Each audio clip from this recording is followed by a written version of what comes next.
ಜಾತಿ ಗಣತಿಯ ವಿಚಾರದಲ್ಲಿ ಸಿದ್ದರಾಮಯ್ಯ ಕುರಿ ಮಾಡಿದ್ದಾರೆ. ಅವರ ಪಕ್ಷ ಮತ್ತು ವಿಪಕ್ಷಗಳನ್ನ ಸಿದ್ದರಾಮಯ್ಯ ಕುರಿ ಮಾಡಿದ್ದಾರೆ. ಯಾರು ಕಾಲೆಳೆದಿರೋದು ಹೀಗೆ ನೋಡ್ತಾ ಹೋಗೋಣ. ವಾಸ್ತವ ವಿಚಾರಗಳನ್ನ ಮರೆಮಾಚೋಕೆ ವರದಿಯನ್ನ ಮುನ್ನೆಲೆಗೆ ತಂದಿದ್ದಾರೆ ಸಿದ್ದರಾಮಯ್ಯ. ಹೊಡಿತಾ ಇರೋದು ಯಾವುದೋ ಒಂದು ಜಾತಿಯನ್ನಲ್ಲ, ಒಟ್ಟಾರೆ ಹಿಂದೂ ಧರ್ಮವನ್ನ ಹೊಡೆಯೋಕೆ ಹೊರಟಿದ್ದಾರೆ. ಪ್ರತಾಪ್ ಸಿಂಹ ವಾಗ್ದಾಳಿ ನಡೆಸಿದ್ದಾರೆ ಸಿದ್ದರಾಮಯ್ಯ ವಿರುದ್ಧ. ಯಾವುದೋ ಒಂದು ಜಾತಿಯನ್ನ ಹೊರಟಿಲ್ಲ, ಇಡೀ ಒಟ್ಟಾರೆ ಹಿಂದೂ ಧರ್ಮವನ್ನ ಹೊಡೆಯೋಕೆ ಹೊರಟಿದ್ದಾರೆ ಸಿದ್ದರಾಮಯ್ಯ ಅಂತ ಸಿಎಂ ಸಿದ್ದರಾಮಯ್ಯ ವಿರುದ್ಧ ಪ್ರತಾಪ್ ಸಿಂಹ ವಾಗ್ದಾಳಿ ನಡೆಸಿದ್ದಾರೆ.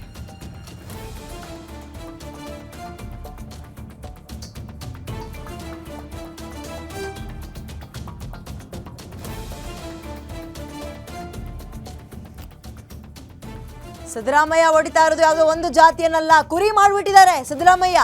ಎಲ್ರೂ ಅವ್ರ ಪಕ್ಷದವ್ರನ್ನೂ ಅಷ್ಟೇ, ವಿಪಕ್ಷದವ್ರನ್ನೂ ಅಷ್ಟೇ ಕುರಿ ಮಾಡಿದ್ದಾರೆ ಅಂದ್ರೆ ಬಕ್ರಾ ಮಾಡಿದ್ದಾರೆ ಅಂತ ಹೇಳ್ತಿದ್ದಾರೆ ಅಷ್ಟೇ, ಇನ್ನೇನು ಅಲ್ಲ.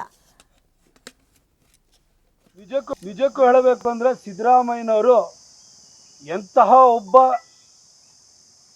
ರಾಜಕಾರಣಿ, ಯಾವ ರೀತಿ ರಿಯಲ್ ಇಶ್ಯೂಸನ್ನ ಡಿಫ್ಲೆಕ್ಟ್ ಮಾಡಬಹುದು ಅನ್ನೋದನ್ನ ಇದ್ರ ಮುಖಾಂತರ ಸಾಬೀತು ಮಾಡಿದ್ದಾರೆ.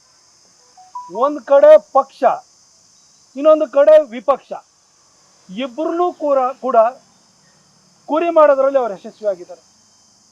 ರಿಯಲ್ ಇಶ್ಯೂಸನ್ನ ಬಿಟ್ಬಿಟ್ರು, ಎಲ್ಲ ಕಡೆ ಡಿಫ್ಲೆಕ್ಟ್ ಮಾಡಿದ್ದಾರೆ.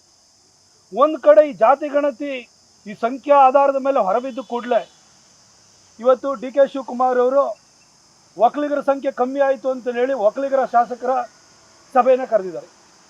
ಇನ್ನೊಂದು ಕಡೆ ಲಿಂಗಾಯತರ ಸಂಖ್ಯೆ ಕಮ್ಮಿ ಆಯಿತು ಅಂತ ಹೇಳಿ ಶಾಮನೂರು ಶಿವಶಂಕರಪ್ಪನವರು ಅಪಸ್ವರ ಎತ್ತಿದ್ದಾರೆ, ಅವರು ಕೂಡ ಮಾತನಾಡ್ತಾ ಇದ್ದಾರೆ.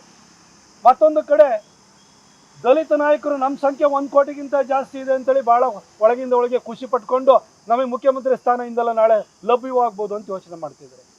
ಆದರೆ ಸಿದ್ದರಾಮಯ್ಯನವರ ತಂತ್ರಗಾರಿಕೆ, ಅವರು ಇಟ್ಕೊಂಡಿರುವಂಥ ದುರುದ್ದೇಶದ ಬಗ್ಗೆ ಯಾರು ಯೋಚನೆ ಮಾಡ್ತಿಲ್ಲ. ನಮ್ಮ ಜಾತಿಗಳ ಸಂಖ್ಯೆ ಕಮ್ಮಿ ಆಯಿತು ಅಂತ ಹೇಳಿ ಎಲ್ಲ ಯೋಚನೆಯನ್ನು ಮಾಡ್ತಾ ಇದ್ದಾರೆ. ಆದರೆ ಸಿದ್ದರಾಮಯ್ಯನವರು ಒಡೆಯಕ್ಕೆ ಹೊರಟಿರೋದು ಒಟ್ಟಾರೆ ಹಿಂದೂ ಸಮಾಜವನ್ನು ಅನ್ನೋದನ್ನು ಇವರೆಲ್ಲರೂ ಅರ್ಥ ಮಾಡ್ಕೊಳ್ಬೇಕು. ಈ ಹಿಂದೆ ಅವರು ಅಹಿಂದ ಕಟ್ಟಿ ಅಲ್ಪಸಂಖ್ಯಾತರು, ಹಿಂದುಳಿದವರು, ದಲಿತರು ಅಂತ ಹೇಳಿ ಅಲ್ಲಿ ಒಂದಷ್ಟು ಜನ ಅಲ್ಪಸಂಖ್ಯಾತರ ಜೊತೆಗೆ ಹಿಂದುಳಿದ ದಲಿತ ಅಂತೇಳಿ ನಮ್ಮ ಹಿಂದೂ ಸಮಾಜದ ಒಂದಷ್ಟು ಜನ ಸೇರಿಸ್ಕೊಂಡು ರಾಜಕೀಯ ನೆಲೆಯನ್ನು ಪಡ್ಕೊಳ್ಳೋಕೆ ಪ್ರಯತ್ನ ಮಾಡಿದರು. ಅದಾದಮೇಲೆ